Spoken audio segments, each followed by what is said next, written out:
ദൈവത്തിൻ്റെ അതിപരിശുദ്ധ നാമം മഹത്വപ്പെടുമാറാകട്ടെ. സങ്കീർത്തനങ്ങൾ 7-ാം അധ്യായം 1 മുതൽ 17 വരെയുള്ള തിരുവചനങ്ങൾ. ദുഷ്ടനിൽ നിന്നും സംരക്ഷണത്തിനായുള്ള സങ്കീർത്തനക്കാരൻ്റെ നിലവിളി. എൻ്റെ ദൈവമായ യഹോവേ, നിന്നെ ഞാൻ ശരണം പ്രാപിക്കുന്നു.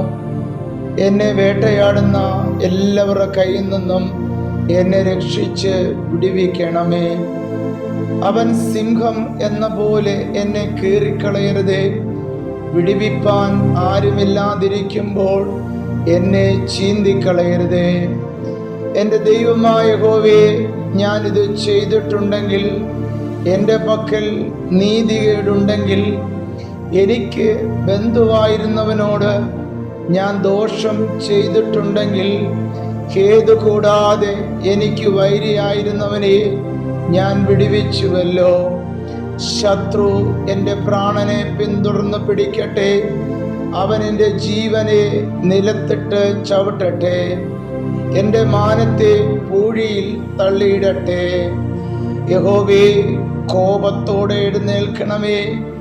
എൻ്റെ വൈരികളുടെ ക്രോധത്തോടെ എതിർത്ത് നിൽക്കണമേ. എനിക്ക് വേണ്ടി ഉണരണമേ. നീ ന്യായവിധി കൽപ്പിച്ചുവല്ലോ. ജാതികളുടെ സംഘം നിന്നെ ചുറ്റി നിൽക്കട്ടെ.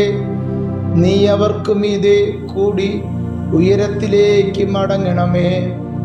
യഹോവ ജാതികളെ ന്യായം വിധിക്കുന്നു.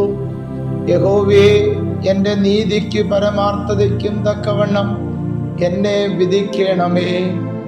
ദുഷ്ടന്റെ ദുഷ്ടത തീർന്നു പോകട്ടെ. നീതിമാനെ നീ ഉറപ്പിക്കണമേ. നീതിമാനായ ദൈവം ഹൃദയങ്ങളെയും അന്തരംഗങ്ങളെയും ശോധന ചെയ്യുന്നുവല്ലോ. എൻ്റെ പരിച ദൈവത്തിൻ്റെ പക്കലുണ്ട്. അവൻ ഹൃദയ പരമാർത്ഥികളെ രക്ഷിക്കുന്നു. ദൈവം നീതിയുള്ള ന്യായാധിപതിയാകുന്നു. ദൈവം ദിവസം പ്രതി കോപിക്കുന്നു. മനം തിരിയുന്നില്ല എങ്കിൽ അവൻ തൻ്റെ വാളിനെ മൂർച്ച കൂട്ടുന്നു. അവൻ തൻ്റെ വില്ല് കുലച്ച് ഒരുക്കിയിരിക്കുന്നു. അവൻ മരണാസ്ത്രങ്ങളെ അവൻ്റെ നേരെ തൊടുത്തു. തൻ്റെ ശരങ്ങളെ തീയമ്പുകളാക്കി തീർത്തിരിക്കുന്നു. ഇതാ അവന് നീതികേടിനെ നോവ് കിട്ടുന്നു. അവൻ കഷ്ടത്തെ ഗർഭം ധരിച്ച് വഞ്ചനയെ പ്രസവിക്കുന്നു.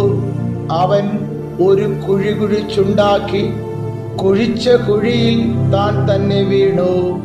അവൻ്റെ വേണ്ടാധാനം അവൻ്റെ തലയിലേക്ക് തിരിയും. അവൻ്റെ ബലാത്കാരം അവൻ്റെ നെറുകയിൽ തന്നെ വീഴും. ഞാൻ യഹോവേ, അവൻ്റെ നീതിക്ക് തക്കവണ്ണം സ്തുതിക്കും. അത്യുന്നതനായ യഹോവയുടെ നാമത്തിന് സ്തോത്രം പാടും. ഈ തിരുവചനങ്ങളാൽ ദൈവം നമ്മെ ധാരാളമായി അനുഗ്രഹിക്കുമാറാകട്ടെ. ആമേൻ.